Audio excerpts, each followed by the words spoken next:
Está escrito no Evangelho segundo João, capítulo 8, versículo 32, o seguinte: E conhecereis a verdade, e a verdade vos libertará.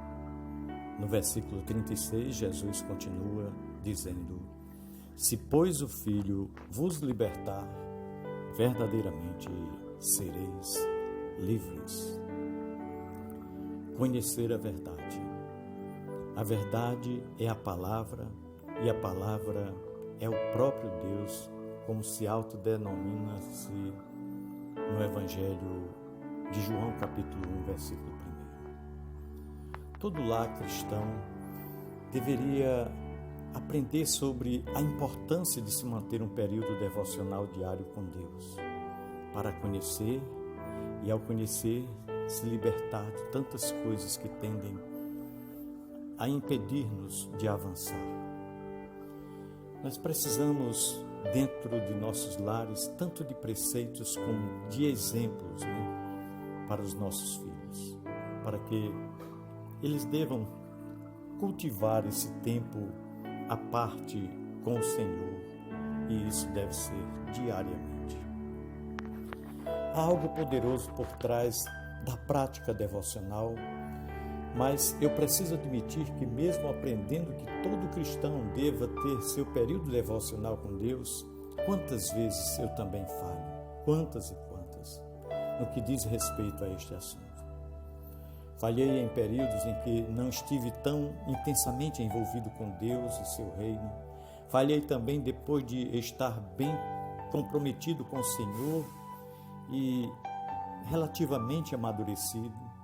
Portanto, quero iniciar esta reflexão declarando que nem sempre erramos por falta de conhecer determinados princípios bíblicos, mas muitas vezes por mera falta de disciplina de nossa parte. Sei que a maioria dos cristãos de hoje não costuma investir diariamente num período de devoção com Deus. Isso é fato. Muitos cometem este erro por falta de ensino e esclarecimento, outros por falta de cobrança e estímulo, e, claro, há ainda aqueles que erram por pura negligência. Não quero me dirigir a um ou outro grupo em separado, mas aos três. Aos que conhecem a base bíblica deste princípio, convido-os a reverem aquilo que um dia aprenderam e dedicar-se à prática. Aos que estão recebendo este ensino pela primeira vez, apelo para que absorvam estes princípios e passem a vivê-los. Quanto aos deliberadamente negligentes, espero que se arrependam e também ordenem seus passos nesta área. Precisamos compreender o valor e resultados provenientes do devocional diário em família. Então seremos estimulados a trazê-lo para a experiência diária, e ao fazê-lo, entraremos numa dimensão mais profunda de intimidade com o Senhor. Deus espera que o busquemos todos os dias. Isto parece ficar bem claro na oração modelo que nosso Senhor Jesus Cristo nos ensinou em Mateus 6:11, quando ele diz: O pão nosso de cada dia nos dá hoje. Jesus ensinou a nos colocarmos diariamente diante do Pai Celeste e a buscar sua provisão para aquele dia. E quanto ao dia seguinte, devemos voltar a buscar ao Senhor a cada novo dia.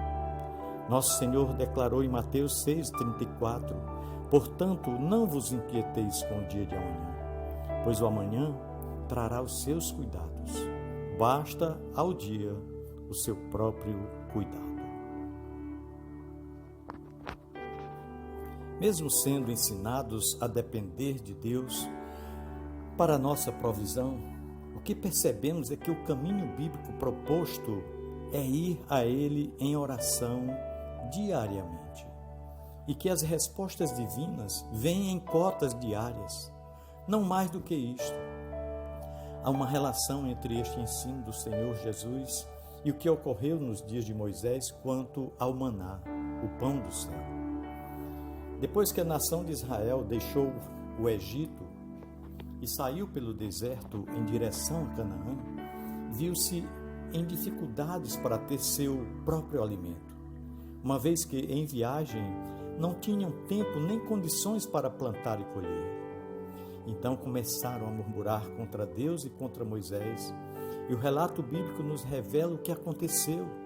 Em Êxodo 16:4 diz: Então o Senhor disse a Moisés: Eis que vos farei chover do céu pão, e o povo sairá e colherá diariamente a porção para cada dia, para que eu ponha à prova se anda na minha lei ou não.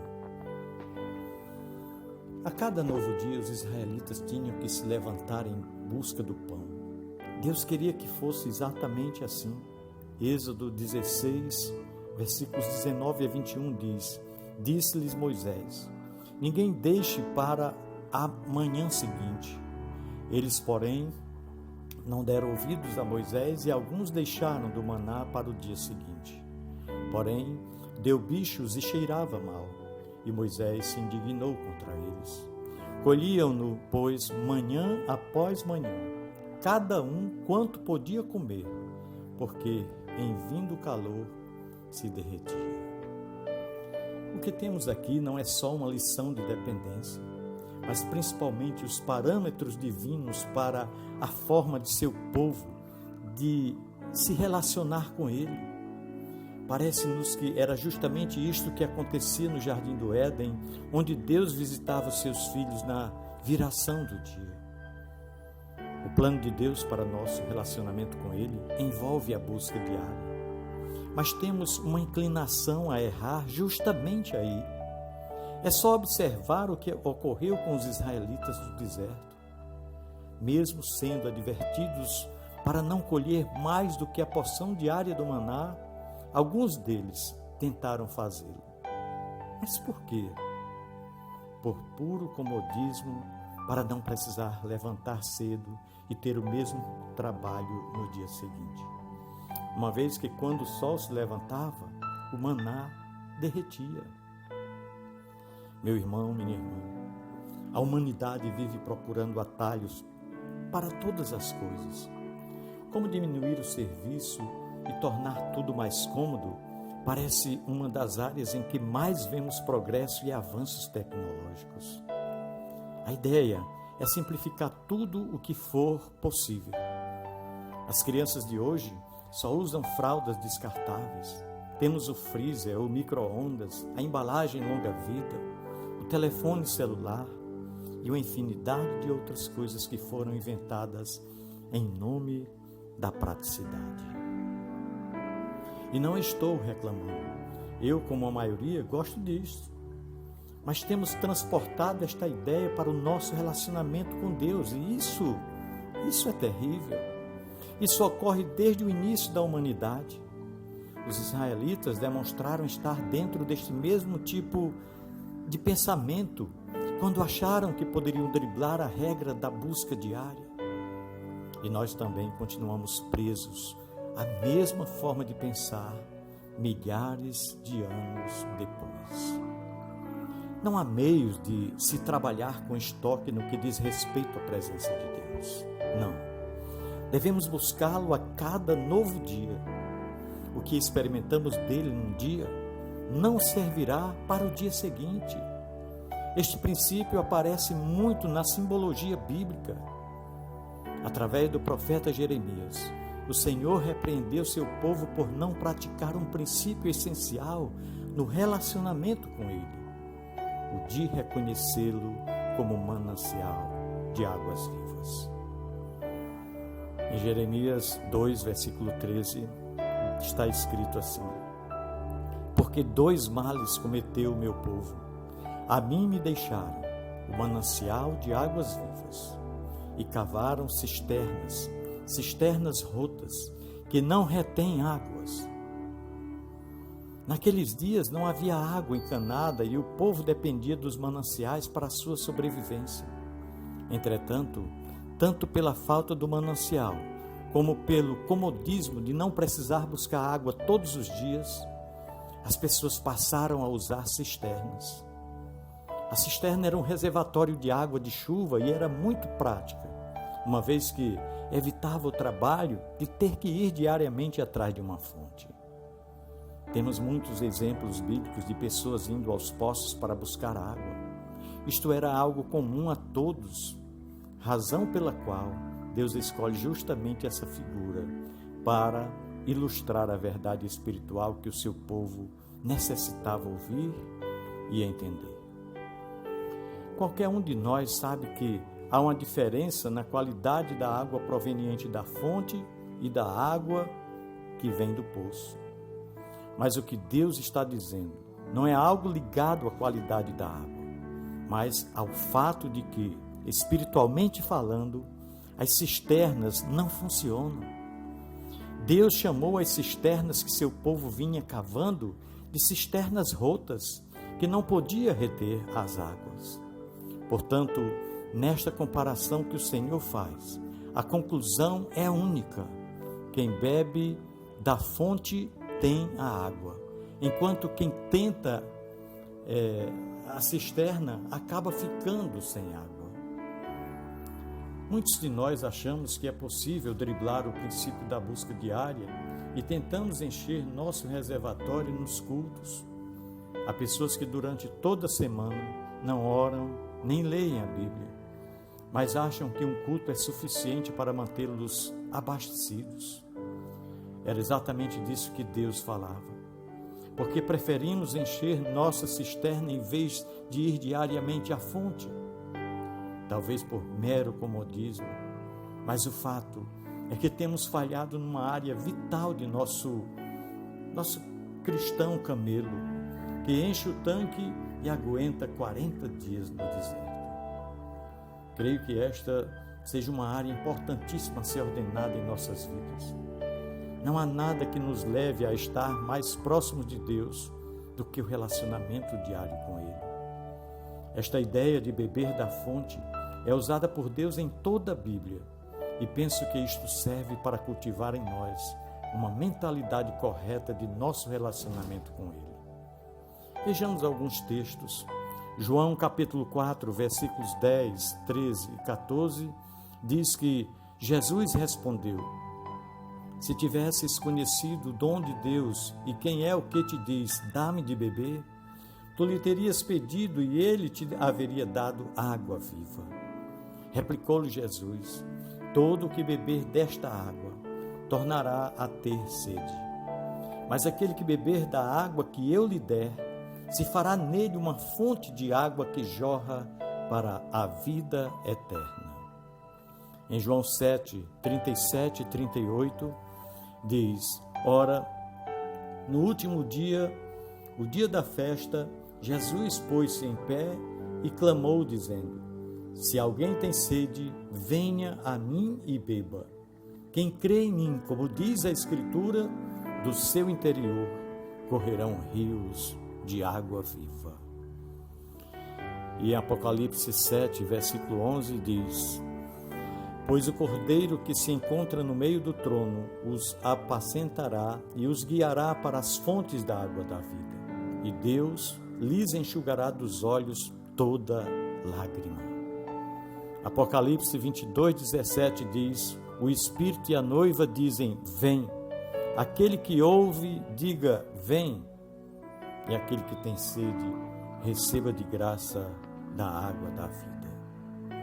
Meus queridos, nós precisamos de tempo aos pés do Senhor.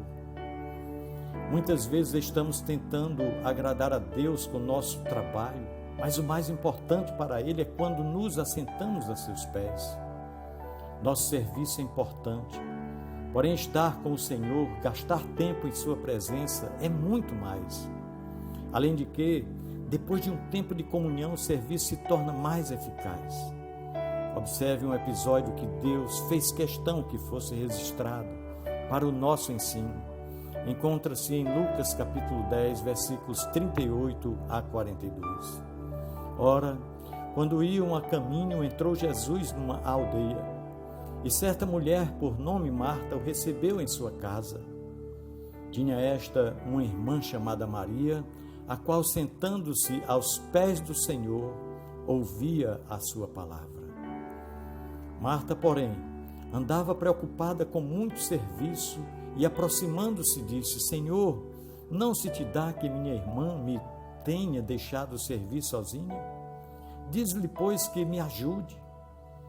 Respondeu-lhe então Jesus: Marta, Marta, estás ansiosa e perturbada com muitas coisas. Entretanto, poucas são necessárias, ou mesmo uma só.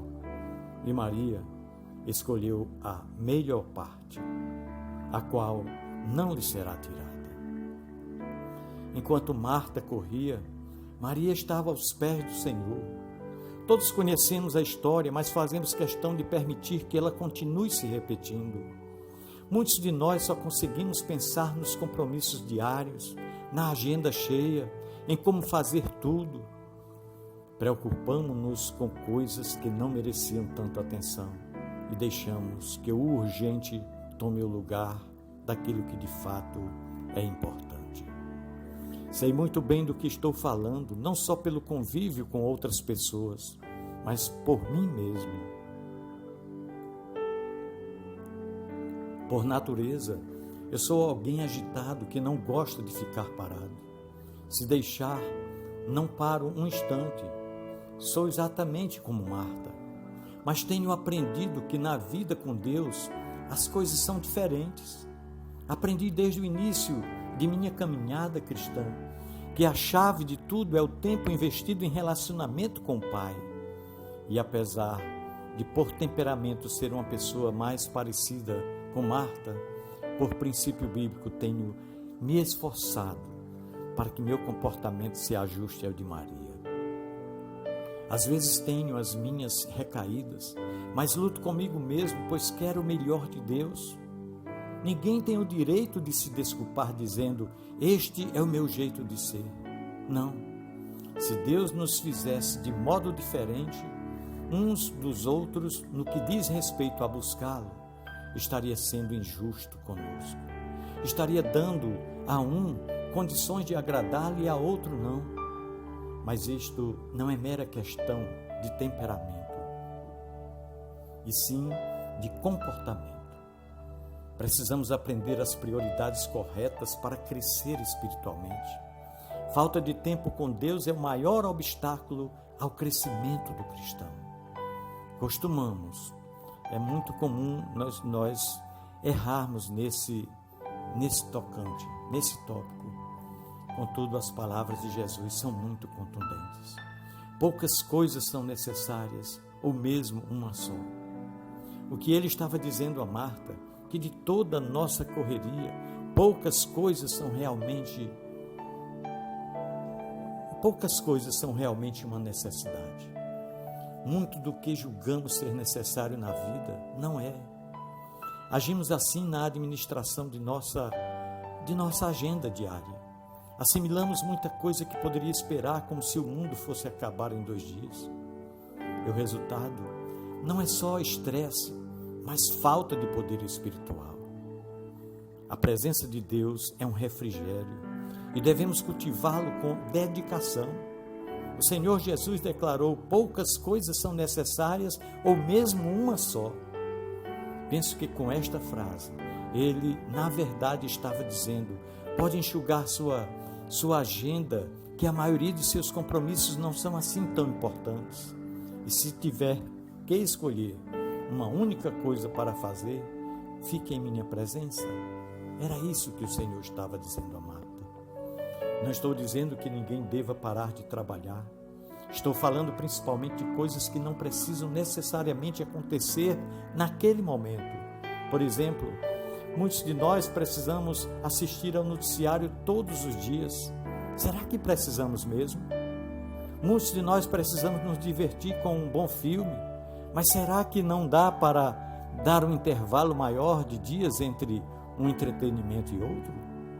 Você pode se questionar sobre muita coisa que faz, mas o fato é que, se você tivesse que restar uma única atividade em seu dia, por ser a mais importante ou a única que verdadeiramente possa ser chamada de necessidade, deveria ser a de estar aos pés do Senhor. com relação a este tipo de pensamento, o evangelista Moody, certa vez, como todo homem que Deus já pôde usar de modo especial, declarou: um dos mais claros sinais dos tempos é que muitos cristãos em nossas associações de moços e igrejas estão guardando diariamente a hora tranquila. Nesta era de correria e incessantes atividades, precisamos de algum chamado especial para nos retirarmos e nos colocarmos a sós com Deus por um tempo, todos os dias.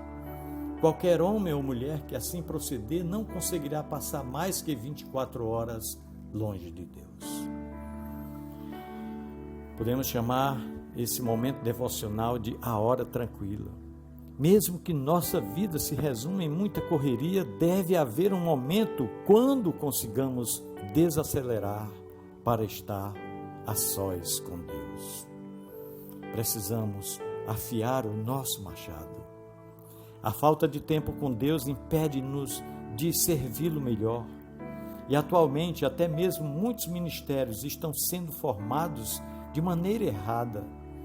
São ensinados a fazer e fazer. Mas quando investimos tempo a sós com o Senhor, aumentamos o proveito do serviço depois. Vejamos um princípio bíblico que encontramos em Eclesiastes 10, versículo 10. Diz o seguinte: se estiver embotado o ferro e não se afiar o corte, então se deve pôr mais força, mas a sabedoria é proveitosa para dar prosperidade. Quando o rei Salomão foi inspirado pelo Espírito Santo a escrever estas palavras, não nos deixou apenas um princípio natural, mas paralelamente estabeleceu um fundamento espiritual. Assim como a sabedoria de afiar o corte do machado no rachar lenhas torna o trabalho mais eficaz, também há recursos espirituais que tornarão nosso andar em Deus muito mais frutífero. Se o machado de um lenhador encontra-se embotado, sem corte, ele tem que empreender muito mais força e energia em seu trabalho, consumindo assim mais do seu tempo. Mas ao investir uma parte do seu tempo afiando o corte do machado, no fim terá economizado tempo e energia e a sua produtividade será otimizada. A partir do momento que a ferramenta tem melhor corte, será o corte que determinará o resultado e não a força do golpe na lenha. Resumindo, se tentarmos economizar o tempo que usaríamos dando manutenção à ferramenta, acabaremos perdendo mais tempo ainda no trabalho que executamos. O povo de Deus precisa aprender urgentemente esta lição. O que precisamos aprender e provar na prática é que o tempo gasto com Deus é o machado sendo afiado. Se economizarmos nesta prática, perderemos muito mais tempo e energia depois e não conseguiremos fazer tão bem o nosso serviço. Eu desejo a você uma noite de domingo abençoada, de descanso, de sono tranquilo e reparador, para que você desperte amanhã com a energia revigorada e com seu espírito alimentado para mais uma jornada semanal. Deus abençoe você e sua família, meu irmão. Tire tempo na sua vida, tire tempo na sua agenda para buscar a Deus. Faça isso diariamente. Isso lhe trará resultados extraordinários para a sua vida e para a sua família. Pensemos nisso. No amor de Cristo. Amém.